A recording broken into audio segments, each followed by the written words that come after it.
हिंदुस्तान में हुआ है और उस कांग्रेस के कुशासन के कारण देश का किसान आत्महत्या करने के लिए मजबूर हुआ है। देश का नौजवान, जो बेरोजगार नौजवान सड़कों पर घूम रहा है, वो भी आत्महत्या करने के लिए मजबूर हुआ है। गरीब का पेट नहीं भर रहा है, गरीब का जीविकोपार्जन नहीं हो पा रहा है। महंगाई इतनी चरम पर पहुंच गई, भ्रष्टाचार इतना चरम पर पहुंच गया कि देश का विकास नहीं हो रहा है, देश के नौजवानों को रोजगार नहीं मिल रहा है। लाइट की व्यवस्था, विद्युत की व्यवस्था, गन्ना किसान जो है उसकी समस्या, खाद बीज की समस्या, आतंकवाद की समस्या। इस नाते पिछले 10 वर्षों में कांग्रेस ने जो कुशासन किया देश में, उसके कारण देश के लोगों को लगा कि अब की बार चुनाव आने दीजिए। जो गुस्सा है लोगों के मन में, उसके नाते लोगों को लगा कि अब की चुनाव आएगा तो हम चुनाव में दिखाएंगे कि अब की बार हम किसकी सरकार बनाते हैं और किसको सत्ता से हटाते हैं। और इस कारण जनता इंतजार कर रही है।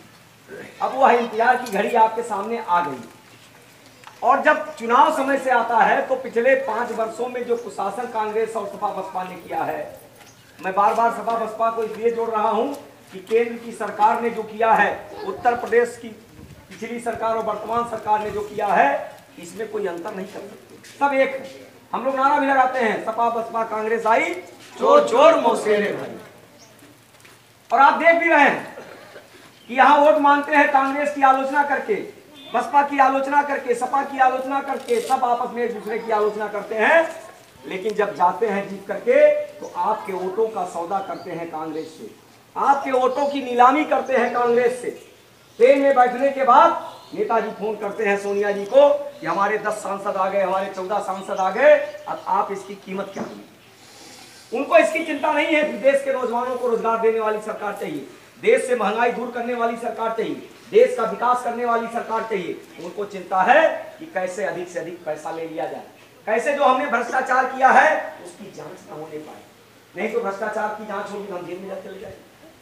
और जब सौदा होता है, धीरे धीरे सौदा पड़ता है, दिल्ली पहुंचते पहुंचते वहां पर सौदा तय हो जाता है तो कहते हैं, ये नहीं कहते हैं कि हमने सौदा कर लिया, कहते हैं हम सांप्रदायिक ताकतों को रोकने के लिए कांग्रेस का सहयोग करेंगे।